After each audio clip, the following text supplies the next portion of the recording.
back. So this is the before and after of the farewell. He's my only cousin. Did you think I should be there? You can't hide your emotions. If you go, Nana will find out right away. Really 啊？咋啦？咋不说话呢？ Starring Awkwafina, based on an actual lie. So, directed and written by Lulu Wang. This is her second movie. I read the synopsis for her first movie. It sounds really fun. It's about a dead guy, or like a guy that people thought was dead. So then he made more money while he was dead. But so, anyways, Two movies about liars. Yeah, so definitely check it out. It's a 2014 American-German film, so it's not that old. But anyways, so yeah, Awkwafina. Okay, seriousness now. I watched this trailer when it came out 4 times, and I was like teary-eyed.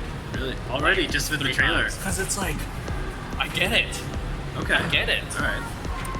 And the fact that they actually speak Mandarin, I love. Like, if they just had like spoke English the whole time, it would be kind of sad. But subtitles, yeah. When you say you get it, like that you why mean like I get why they do why this. they're doing it. Like personally, I don't think it's a real thing to be like, yeah, we're gonna lie to her grandma because she has cancer, because that's kind of dumb. But I guess that's what's her and her grandma's relationship. Because in my family, I'm pretty sure we would have told her that you're dying and not fake a wedding. Yeah. Because we don't have that much money. But yeah, Awkwafina. Apparently, this is like what 100% on Tomatoes right now. Like, oh really? Or something crazy. So I'm very happy to see that she's doing her drama chops. Like after, you know, Crazy Rich Asians was whatever. Will her voice be different? Because I'm not gonna be able to take her seriously in a dramatic role if she has the voice she was using in Crazy Rich Asians. I think it's less. Or just in general. I don't know. I think. I don't it's know. hard for me to. I can't wait to see this because it's hard for me to picture her in a dramatic role. It's but just, I want it's just to. being her, just herself. Like she's still kind of like joking. Yeah. But it'll be more. It'll be subtler. Well, I think it's just the whole like fish out of the water type of like my generation versus the older generation. She's the American one, right? So she's well, kind of she's the goes American back with her transplant. parents. So her parents are from America as well, but they lived in Taiwan. But there's like the cultural divide between like the Asian American and then the mainland. Or Taiwan. So that'll be interesting. Like that tension will be interesting as well. Yeah. I do wonder. Yeah, I don't know much about what actually happens in the film, so I'm looking forward to that. You know, you said it's like what act, so I think we should go in and get good seats.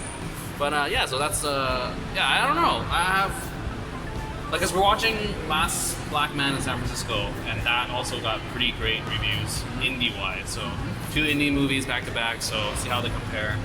And yeah, so looking forward to that. Anything else, Dan? Are you gonna get it as the white man?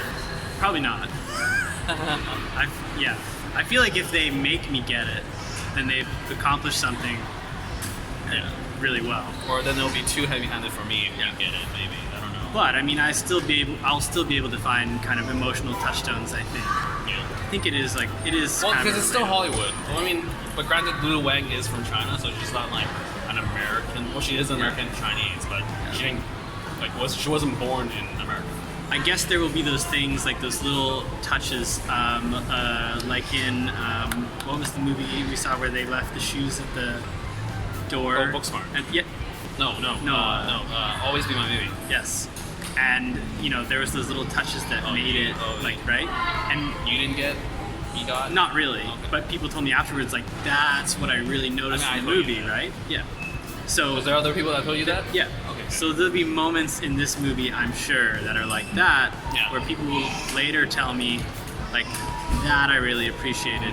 Maybe I won't have the same level of appreciation, but yeah. Okay, cool.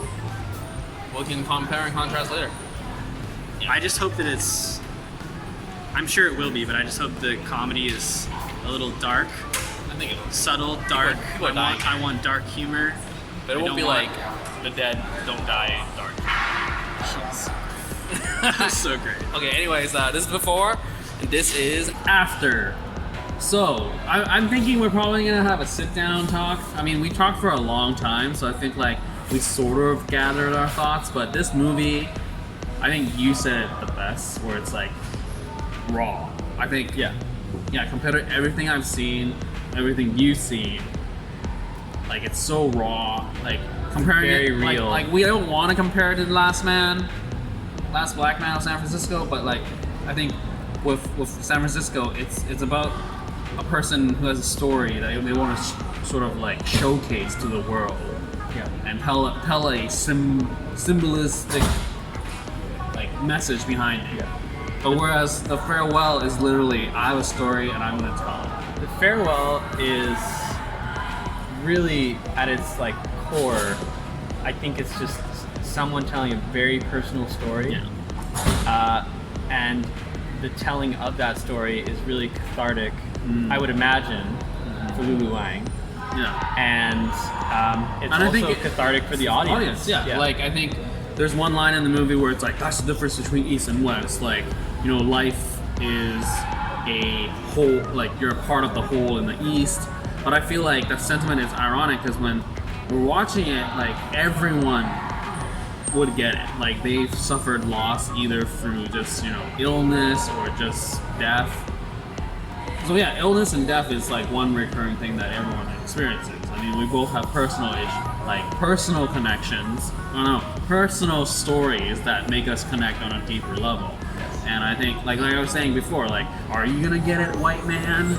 But like that supersedes that. It's like it has nothing to do with you being white. I think that's the biggest thing here is that don't not watch this because you think it's just a Chinese thing and I'm a white person or I'm not Chinese, so I'm not gonna get much out of it. But seriously, like just watch it. I think, like you were saying, like sure, as a Chinese person, you might get all the bonus stuff, sort of like a family dinner, bickering, or it's just extra layers. It's extra layers that make the film, but the core even is more impressive. Yeah. But the core is really universal.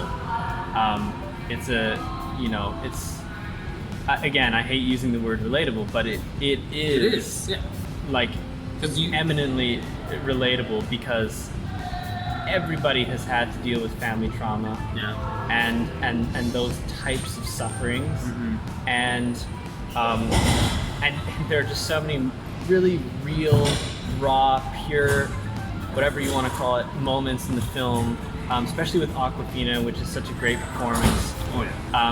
Where like she has to win stuff for this. Yeah, and again, even someone who has no lines, like How, he doesn't need lines because he has just. So it was kind of awkward that he never said. It was anything. a little awkward. It's like, but I mean, his girlfriend never said anything. Well, because either. she's Japanese, so she doesn't. So, but you know. There are just moments in the film, like when How breaks down.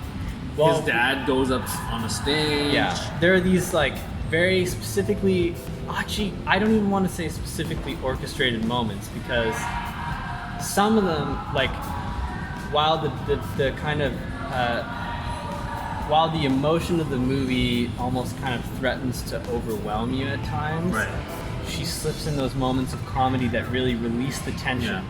Those are very orchestrated. Yeah. Those are very carefully orchestrated, but it's the ones that aren't orchestrated that really got me, and those are the release points that I mentioned. We just mentioned two of them, you know, or when Awkwafina kind of has her breakdown moment, when How breaks down, when the uncle breaks down on stage. Yeah. They're unexpected. You don't really see them coming. They're just sudden. The characters can't control them. The narrative can't control them, and that's the way that it really that's real. Like that's pure and real and very raw. Yeah, so I think definitely like Lulu Wang, like I'm definitely gonna watch Posthumous and whatever. I will watch anything she does from now on. Like it's just fan for life. Like I just hope you write more of what you do. Like hopefully like this will. Okay, random tidbit.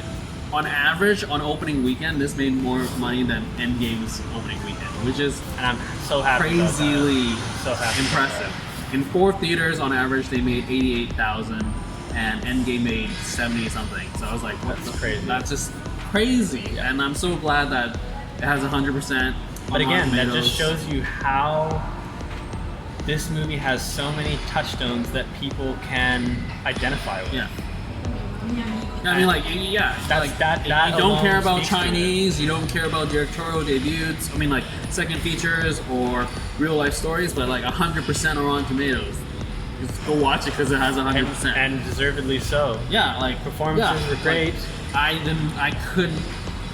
I think stylistically there was one shot that I was kind of felt that was kind of jarring.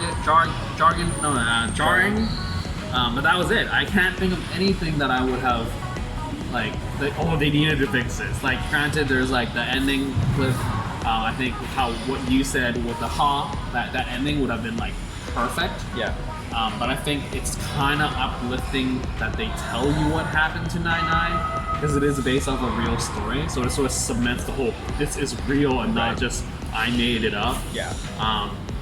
Yeah, I mean, overall, it's just amazing directing, and the actors was just, coming up and delivering like amazing performances. Like, you have like people that talk a lot, or people that just don't talk, or you were saying the whole melodramaticness, like how they could have made it so much worse.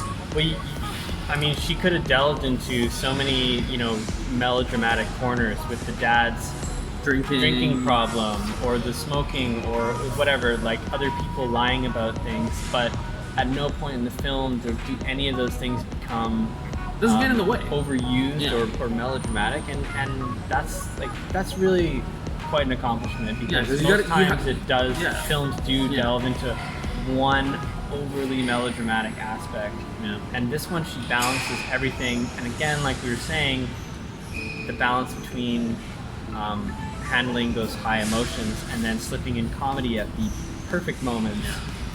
That's just what makes this film, like, it gives you a moment to breathe or pause, and you really need that in this film, because otherwise you would just be sitting in your seat crying probably. The girl beside me kept sniffling throughout like most of the movie. Right. Yeah. I teared up. Like, I don't know how you couldn't. Yeah, I don't know how you could. Yeah, because I think this is. If you've lost someone in your life, doesn't matter who it is. If you've lost someone in your life, just like anyone that was close. And also, I mean, of course, the big thing in the movie is family, and the lengths that people will go to protect the ones they love, even if it means by lying or manipulating things. Right? They literally doctor the test results, right? But people are willing to compromise and sacrifice for each other. And I think that's the beauty of it here. It's like, I think typically you would make it into a melodramatic point, but then like this one really portrays it in a way where you understand why they did it and it makes sense. Yeah. Because sometimes like these type of like narratives, like typically they would just like make a big deal out of it and you're like, oh, whatever.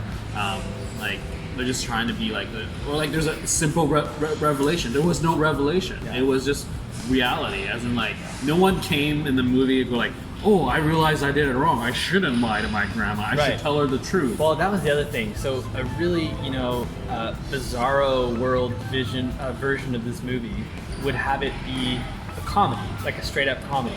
You could see the moments where this film could easily become a comedy of errors, where the family keeps fucking things up, trying to keep it the secret from the grandma, and then eventually she finds out, and it's like, I knew this whole time. That film could have easily been this, and obviously it wouldn't be because Lulu Wang's like personal connection to it. But I'm so glad that version of this movie doesn't exist. And I also appreciate again that they don't show the scene with the grandma dying in the hospital, like and everyone surrounding her saying goodbyes. Because that doesn't, and like we were saying, those perfect goodbyes don't always happen in real life. So to see, probably watch the film before you see this, but like, to see Awkwafina go off at the end, go back to America where her life really is, because she is disconnected. No matter what she thinks, she is disconnected from China, right? Spatially and temporally, and like, to see her go back, see her parents go, everybody goes back to their own lives. The grandma waves goodbye. They know that, there's a chance they might not see each other again, and that's just real. That's real. That's everybody has that moment. So, I don't know. There's just so many things in this film that I appreciated on a human level. Like the writing, and I think like writing, you can only do so much, even if the great writing is there. Because like the actors can't deliver, but like the actors delivered with the great directing, and it's just like all these moments throughout the film. Like I don't think I've seen a movie in recent memory where like there's so many like clear-cut moments of just like wow, like that the lost earring scene, or when she first shows up at the dinner fight. Like there's so many clear cuts of like, oh, that was quality, and it's like so much of a balancing act within those scenes. Like it's crazy enough that she did it for the entire movie, but there's so many scenes where like it could have just screwed up. And you're not just balancing, or you're not just handling the emotion of one character, right? So take the earring scene, for example. Right, yeah. You have several different things going on, but at the core of it, you have the emotion moving back and forth between Awkwafina's character and the mom, and both of them are emotionally engaged in the scene, and it's kind of oscillating back and forth, and it's like, to handle one character's emotion in the scene is impressive, but to handle several characters' emotions, or like that fight, the dinner fight, holy, that was so I don't know. Yeah, like wow. I don't have enough like superlatives to load onto this film. All I can say is that I hope it gets the recognition that it deserves. Yeah, definitely. And you know, that's not necessarily what she's after or what they're after as a production, but I just hope that they get that, because I think they really deserve it. This is by far the best movie I've seen in the past year, maybe even more than that. So, 10 I also know 10 that, out of 10, well deserved, 100% on Rotten Tomatoes. Definitely. Like usually I think with the super high scores for Rotten Tomatoes, I'll be like, I wouldn't give it that much, but this one, 100, totally deserved. And I'm so glad Lulu Wang said no to money, because just like Crazy Rich Asians, she was offered a Netflix deal, or some online stream deal, and she said no. And then thank God, like, because this needs to be shown in theaters, and you know, box office tickets. You know, they are the the measurement of like what people want, and if something like this can make money, and then word of mouth and just Rotten Tomato scores or what have you, reviews, and it's just I will be returning to this movie. I have a feeling I'll be watching it again and again for many years. Yeah, and it's not boring. No, like there's no like lull, like all the moments that are slow. Like talking about music. The movie does not drag. I really did enjoy the silence. Like that. Also, it's always that. It's always like the balance, like using silence and then slowly building the music, and then really letting you feel what you want to feel, rather than not say San Fran. Just like San Fran was a little bit heavy-handed. And again, you can, in a film, you can use this. The score can sometimes overwhelm, right? Yeah. Like the score can make the film dive into melodrama. Yeah. And again, shifting back and forth between complete silence and then even quieter moments with like a little bit of violin or whatever, like the instrumental of the score. The balancing of that too is it mirrors the balancing she does elsewhere in the film. So I don't know. There's nothing in this film that I could possibly critique. Yeah. At least that's coming to mind right now. Yeah. And it's a couple hours after we saw the movie, so yeah, it just gets better as we talk. Yeah. And that's usually I know, I'm like discovering more layers as I think about it. Yeah. Well, anyways, this was long, 14 minutes and going.